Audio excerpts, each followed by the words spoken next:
সংবাদ সবাইকে স্বাগত জানাচ্ছি। আমি ফিরোজ তোহা। শুরুতেই সংবাদ শিরোনাম জানিয়ে দেব এই মুহূর্তে হাতে পাওয়া সর্বশেষ গুরুত্বপূর্ণ আপডেট বাংলা সংবাদ। শুরুতেই থাকছে আগরতলায় বাংলাদেশ হাই কমিশনে ভাঙচুর, পতাকায় আগুন। বাংলাদেশ সম্মিলিত সনাতনী জাগরণ জোটের বহিষ্কৃত মুখপাত্র চিনয় কৃষ্ণ দাসকে গ্রেপ্তারের প্রতিবাদে আগরতলায় বাংলাদেশ সহকারী কমিশনে ভাঙচুর এবং জাতীয় পতাকা নামিয়ে তাতে আগুন দেবার ঘটনা ঘটেছে। সোমবার দুপুরের দিকে ঘটনা ঘটে। ওই ঘটনার সময়কার কিছু ভিডিওতে দেখা যায় বিক্ষোভকারীরা বাংলাদেশের জাতীয় পতাকা নামিয়ে ফেলার পর তাতে আগুন ধরিয়ে দিয়েছে। এবারে জানাবো আদালতের এজলাসে দাঁড়িয়ে বিচারকের কাছে অভিযোগ জানিয়ে সাবেক আইসিটি প্রতিমন্ত্রী জুনায়েদ আহমেদ পলক বলেন, কারাগারে তাকে 5 হাত লম্বা 4 হাত চওড়া সেলে ফাঁসির দণ্ডপ্রাপ্তদের সঙ্গে রাখা হয়েছে। সোমবার বৈষম্য বিরোধী ছাত্র আন্দোলনের সময় রাজধানীর শাহবাগ এলাকায় রিয়াজুল নামের এক ব্যক্তিকে নিহতের মামলায় সাবেক ডাক টেলিযোগাযোগ ও তথ্য প্রযুক্তি প্রতিমন্ত্রী জুনায়েদ আহমেদ পলককে গ্রেপ্তার করা হয়। জানাবো মমতা ব্যানার্জির বক্তব্য দেশের সার্বভৌমত্বের জন্য হুমকি। বাংলাদেশের জাতিসংঘের শান্তিরক্ষা বাহিনী মোতায়েন নিয়ে পশ্চিমবঙ্গের মুখ্যমন্ত্রী মমতা বন্দ্যোপাধ্যায় যে বক্তব্য রেখেছেন তা বাংলাদেশের স্বাধীনতার সার্বভৌমত্বের প্রতি হুমকি স্বরূপ বলে মন্তব্য করেছেন বিএনপির মহাসচিব মির্জা ফখরুল ইসলাম আলমগীর। অবিলম্বে মমতার এ ধরনের বক্তব্য প্রত্যাহারের দাবি জানিয়েছেন তিনি। এদিকে মালয়েশিয়ায় 7,000 বাংলাদেশি গ্রেপ্তার। মালয়েশিয়ায় 7,000 বাংলাদেশিকে গ্রেপ্তার করেছে অভিবাসন বিভাগ। হরিয়ান মেট্রোর প্রতিবেদনে বলা হয়, চলতি বছরের জানুয়ারি থেকে 14 নভেম্বর পর্যন্ত বিভিন্ন স্পটে অভিযান চালিয়ে বিভিন্ন অপরাধে 7,822 বাংলাদেশি সহ বিভিন্ন দেশের মোট 41,234 জন অবৈধ অভিবাসীকে গ্রেপ্তার করা হয়। এবারে থাকছে সামনে নির্বাচন সহজ হবে না তারেক রহমান। জনগণের কাছে থাকার এবং জনগণকে কাছে রাখার আহ্বান জানিয়ে বিএনপির ভারপ্রাপ্ত চেয়ারম্যান তারেক রহমান নেতাকর্মীদের উদ্দেশ্যে বলেছেন, দিন যত যাচ্ছে তত বোঝা যাচ্ছে সামনে নির্বাচন এত সহজ হবে না।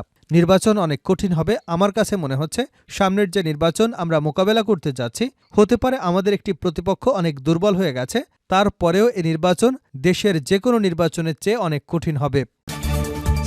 এবং সর্বশেষ জানাবো থার্ড টার্মিনালে অতিরিক্ত ব্যয় নিয়ে তদন্ত হবে। বেসামরিক বিমান পরিবহন এবং পর্যটন উপদেষ্টা এএফ হাসান আরিফ বলেছেন, ঢাকার হজরত শাহজালাল আন্তর্জাতিক বিমানবন্দরের থার্ড টার্মিনাল নির্মাণে এখন পর্যন্ত 23,000 কোটি টাকা খরচ হয়েছে। দুর্নীতি না হলে এত টাকা খরচ হবার কথা নয় বলে একটি কিনোট পেপারে উঠে এসেছে। নিশ্চয়ই অতিরিক্ত খরচের বিষয়টি তদন্ত করা হবে। এতক্ষণ শিরোনাম শুনছিলেন, এবার বিস্তারিত। প্রিয় দর্শক, আপনি যদি এই চ্যানেলে নতুন হয়ে থাকেন, ভিডিওটি দেখতে দেখতে চ্যানেলটি সাবস্ক্রাইব করে আমাদের সঙ্গে থাকুন। আর এই ভিডিও সম্পর্কে আপনি আপনার মূল্যবান মতামতটি কমেন্ট বক্সে জানিয়ে দিন। আর হ্যাঁ প্রিয় দর্শক, জানিয়ে দিন ভিডিওটি কোথা থেকে দেখছেন। আগরতলায় বাংলাদেশ হাই কমিশনে ভাঙচুর, পতাকায় আগুন। বাংলাদেশ সম্মিলিত সনাতনী জাগরণ জোটের মুখপাত্র চিনয় কৃষ্ণ দাসকে গ্রেপ্তারের প্রতিবাদে আগরতলায় বাংলাদেশ সহকারী হাই কমিশনে ভাঙচুর এবং জাতীয় পতাকা নামিয়ে আগুন দেওয়ার ঘটনা ঘটেছে। সোমবার দুপুরের দিকে ঘটনা ঘটে। ওই ঘটনার সময়কার কিছু ভিডিও দেখা যায় বিক্ষোভকারীরা বাংলাদেশের জাতীয় পতাকা নামিয়ে ফেলার পর তাতে আগুন ধরিয়ে দিচ্ছে। চিনয় কৃষ্ণ দাসের গ্রেপ্তারের বিরুদ্ধে হিন্দু সংঘর্ষ সমিতি নামের একটি সংগঠনের সভা ছিল আগরতলায় বাংলাদেশের সহকারী হাইকমিশনের সামনে। সভা শেষে সংগঠনের 6 জনের একটি প্রতিনিধি দল হাইকমিশনের কার্যালয়ের ভিতরে যায় এবং স্মারকলিপি জমা দেয়। এর বাইরে থাকা কিছু হিন্দু যুবক হঠাৎ বাংলাদেশ সহকারী হাইকমিশনের কার্যালয়ের ভিতরে ঢুকে বাংলাদেশের জাতীয় পতাকা নামিয়ে ঘটনাস্থল থেকে এমন কিছু ভিডিও চিত্র পাওয়া গেছে। পরে হাইকমিশন কার্যালয়ে কিছু সাইনবোর্ডে ভাঙচুর করে এবং তাতেও আগুন লাগিয়ে দেয়। এ বিষয়ে হিন্দু সংঘর্ষ সমিতি কার্যকরী সদস্য বিকে রয় জানিয়েছে, ডেপুটেশন দেওয়ার সময় বাইরে কি ঘটনা ঘটেছে তা দেখেননি এবং তারা ডেপুটেশন দিয়ে আসার পরও কাউকে অফিসের ভেতরে দেখতে পাননি। ঘটনার খবর পেয়ে ত্রিপুরা পুলিশের শীর্ষ কর্মকর্তা ঘটনাস্থলে গিয়ে বাংলাদেশে সহকারী হাইকমিশনের অফিসটি ঘুরে দেখেন এবং হাইকমিশনের কর্মকর্তাদের সঙ্গে কথাবার্তা বলেন। তবে এই বিষয়ে ভারতের আইনশৃঙ্খলা বাহিনীর সদস্যরা সেখানে উপস্থিত সাংবাদিকদের কাছে কোনো মন্তব্য করেনি। একই ঘটনায় বিক্ষোভ হয়েছে ভারতের কুচবিহারেও। সেখানে বাংলাদেশের অন্তর্বর্তীকালীন সরকারের প্রধান উপদেষ্টা অধ্যাপক মোহাম্মদ ইউনূসের কুশপুত্তলিকা পুড়িয়ে বিক্ষোভ দেখায় সনাতনী হিন্দু মঞ্চ। সংগঠনটির সদস্যরা পার্শ্ববর্তী বাংলাদেশ সীমান্ত লাগোয়া চ্যাংড়া বান্ধায় বিক্ষোভ মিছিল করে। এ কর্মসূচি ঘিরে কড়া নিরাপত্তা ছিল সীমান্ত এলাকায়। এদিকে বিক্ষোভ হয়েছে ভারতের পেট্রোপোল সীমান্তেও। সেখানেও সমাবেশ হয়েছে পশ্চিমবঙ্গের বিরোধী দলের নেতা শুভেন্দু নেতৃত্বে। সমাবেশ থেকে অভিযোগ করা হয়, বাংলাদেশে সংখ্যালঘু নির্যাতনের ঘটনা ঘটছে। এটি বন্ধ না হলে ভবিষ্যতে সীমান্তে দীর্ঘমেয়াদী অবরোধ দেবারও ঘোষণা দেন তারা। 5 হাত লম্বা 4 হাত চওড়া ছেলে ফাঁসির দণ্ডপ্রাপ্তদের সঙ্গে রাখা হয়েছে জুনায়েদ আহমেদ পলককে, এমন অভিযোগ। এজলাসে দাঁড়িয়ে বিচারকের কাছে অভিযোগ জানিয়ে সাবেক আইসিটি প্রতিমন্ত্রী জুনায়েদ আহমেদ পলক বলেন, কারাগারে তাকে 5 হাত লম্বা 4 হাত চওড়া ছেলে ফাঁসির দণ্ডপ্রাপ্তদের সঙ্গে রাখা হয়েছে। সোমবার বৈষম্য বিরোধী ছাত্র আন্দোলনের সময় রাজধানীর শাহবাগ এলাকায় রিয়াজুল নামের এক ব্যক্তি নিহতের মামলায় সাবেক ডাক, টেলিযোগাযোগ ও তথ্যপ্রযুক্তি প্রতিমন্ত্রী জুনায়েদ আহমেদ পলককে গ্রেপ্তার দেখানো হয়েছে। এদিন মামলার তদন্ত কর্মকর্তা শাহবাগ থানার উপপরিদর্শক ইকরামুল হক তাকে গ্রেপ্তারের দেখানোর আবেদন করেন। শুনানির জন্য আদালতে হাজির করা হয় পলককে। এ সময় পলক আদালতের উদ্দেশ্যে কিছু বলতে চান। আদালত অনুমতি দিলে তিনি জানান, কাশিমপুর হাই সিকিউরিটি কারাগারে তিনি ডিভিশন পাচ্ছেন না।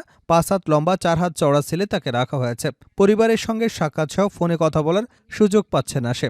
এই কারাগারে বেশিরভাগ ফাঁসির দণ্ডপ্রাপ্ত আসামিরা রয়েছেন, তাদের মধ্যে তাকে রাখা হয়েছে। এ সময় আদালত পলককে লিখিত আকারে আবেদন করতে বলেন। পরে আদালত গ্রেপ্তার দেখানোর আবেদন মঞ্জুর করেন। এরপর তাকে কারাগারে পাঠানো হয়।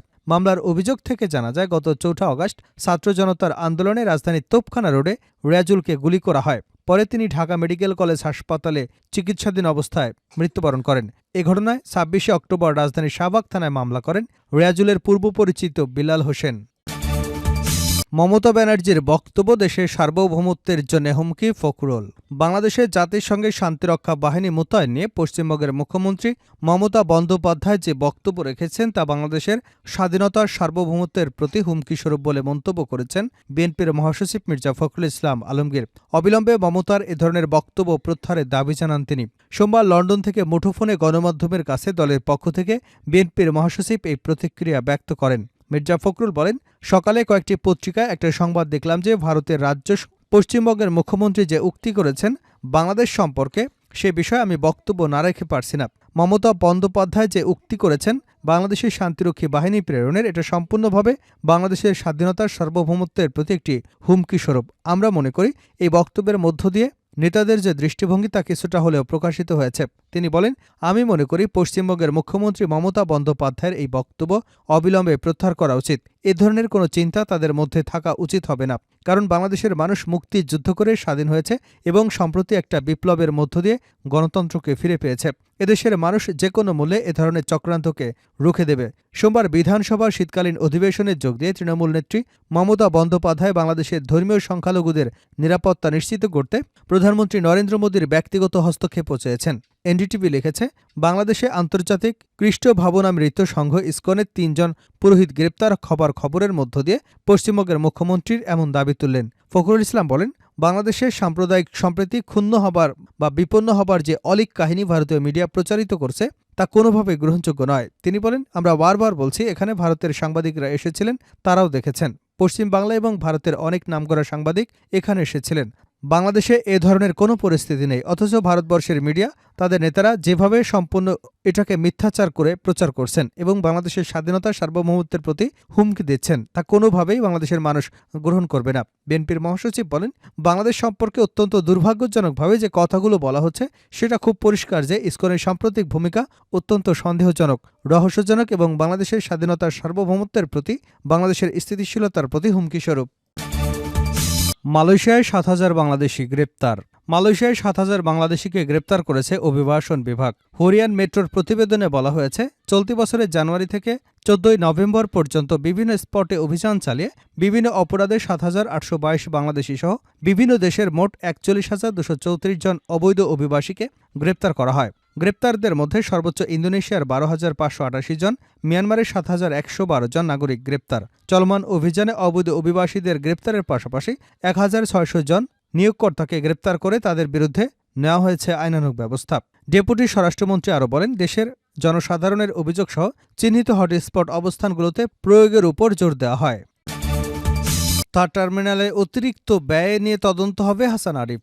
বেসামরিক বিমান পরিবহন ও পর্যটন উপদেষ্টা এএফ হাসান আরিফ বলেছেন, ঢাকার হজরত শাহজালাল আন্তর্জাতিক বিমানবন্দরে থার্ড টার্মিনাল নির্মাণে এখন পর্যন্ত 23,000 কোটি টাকা খরচ হয়েছে। দুর্নীতি না হলে এত টাকা খরচ হবার কথা নয় বলে একটি কিনোট পেপারে উঠে এসেছে। নিশ্চয়ই অতিরিক্ত খরচের বিষয়টি তদন্ত করা হবে। সোমবার হোটেল লা মেরিডিয়ানে আয়োজিত হজরত শাহজালাল আন্তর্জাতিক বিমানবন্দরে তৃতীয় টার্মিনাল সম্ভাবনা ও চ্যালেঞ্জ শীর্ষক গোলটেবিল বৈঠক শেষে সাংবাদিকদের প্রশ্নের জবাবে উপদেষ্টা একথা বলেন।